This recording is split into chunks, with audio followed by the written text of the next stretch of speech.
Price lord. ನಿಮ್ಮೆಲ್ಲರಿಗೂ ಪ್ರೀತಿಯ ವಂದನೆಗಳು. ದೇವಜನರೆಲ್ಲರಿಗೆ ನಿಮಗೆ ನಾನು ಈ ದಿನ ಶುಭ ಶುಕ್ರವಾರ ದೇವರ ವಾಕ್ಯವನ್ನು ತಿಳಿಸುವುದಕ್ಕೆ ನಾನು ಪ್ರಯತ್ನ ಮಾಡಿದ್ದೇನೆ. ದೇವರ ವಾಕ್ಯವು ನನ್ನ ಹೃದಯದೊಳಗೆ ಮಾತನಾಡಿದಂಥದ್ದನ್ನು ನಿಮಗೆ ಹಂಚಿಕೊಳ್ಳುವವನಾಗಿದ್ದೇನೆ. ಯಾಕೆಂದರೆ ನನ್ನ ಸ್ವಂತ ಪ್ರಯತ್ನದಿಂದಲ್ಲ, ದೇವರ ಬಲದಿಂದಲೇ. ದೇವರ ವಾಕ್ಯ ಹೇಳ್ತದೆ, ದೇವರ ರಾಜ್ಯವು ಮಾತಿನಲ್ಲಿಲ್ಲ, ಶಕ್ತಿಯಲ್ಲೇ ಇದೆ ಎಂಬುದಾಗಿ. ನಮ್ಮದಂತೂ ಏನಿದೆ ಪ್ರಿಯ ದೇವಜನರೇ, ನಾವೆಲ್ಲರೂ ದೇವರ ರಾಜ್ಯವನ್ನು ಕಾಣುವವರಾಗಬೇಕು. ಇದಕ್ಕೋಸ್ಕರವಾಗಿ ಈ ಲೋಕದಲ್ಲಿ ನಾವು ಜೀವಿಸುವವರಾಗಿದ್ದೇವೆ. ಆಸ್ತಿ, ಐಶ್ವರ್ಯ, ಉಡುಪು, ತಿನ್ನುವುದು, ಕುಡಿಯುವುದು, ಹೊತ್ತುಕೊಳ್ಳುವುದು ಇವೆಲ್ಲ ನಮ್ಮ ಒಟ್ಟಿಗೆ ನಮ್ಮನ್ನು ಮೇಲಿನ ಲೋಕಕ್ಕೆ ಸೇರಿಸುವುದಿಲ್ಲ. ದೇವರ ವಾಕ್ಯವೇ ನಮ್ಮನ್ನು ಸೇರಿಸುವಂಥದ್ದಾಗಿದೆ.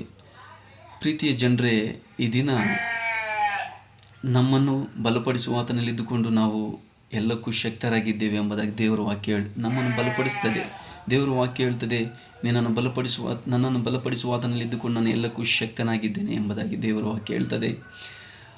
ದೇವರ ವಾಕ್ಯ ಆ ಅರ್ಥ ಏನಂತಂದರೆ, ನಮಗೆ ಬಲ ಕೊಡುವಾತನು ನಮ್ಮ ಬದಿಯಲ್ಲೇ, ನಮ್ಮ ಪಕ್ಕದಲ್ಲೇ ಇರುವಾಗ, ನಮ್ಮ ಬಲಗಡೆಯಲ್ಲೇ ಇರುವಾಗ ನಾವು ಯಾಕೆ ಮಾಡಲಿಕ್ಕೆ ನಾವು ಮನಸ್ಸು ಮಾಡಬಾರ್ದು?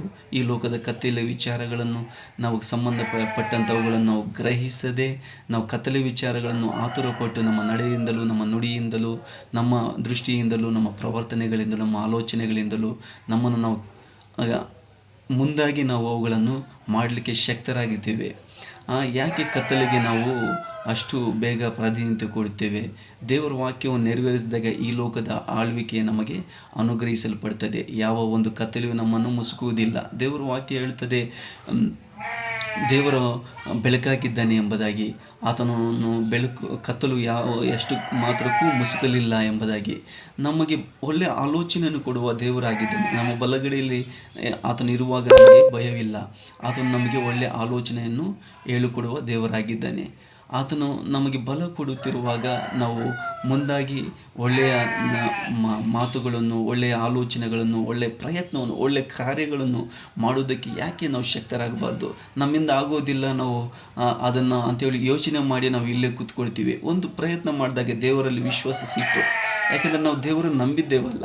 ನಂಬಿರುವವರೇ ಆಗಿರದೆ ನಾವು ಹೃದಯದಲ್ಲಿ ನಾವು ಕ್ರಿಯೆಯನ್ನು ಸಲ್ಲಿಸುವವರಾಗಿರಬೇಕು. ಹೃದಯದಲ್ಲಿ ನಾವು ಅದನ್ನು ವಿಶ್ವಸಿಸಿ ನಾವು ಪ್ರಯತ್ನ ಮಾಡುವವರಾಗಬೇಕು. ಪ್ರೀತಿಯ ದೇವಜನರೇ, ನಿಮ್ಮೊಟ್ಟಿಗೆ ಈ ದೇವರ ವಾಕ್ಯ ಕಾರ್ಯ ಮಾಡಲಿ, ನಿಮ್ಮನ್ನು ದೇವರ ಆಶೀರ್ವದಿಸಲಿ ಎಂಬುದಾಗಿ ನಾನು ಪ್ರಾರ್ಥಿಸುತ್ತೇನೆ.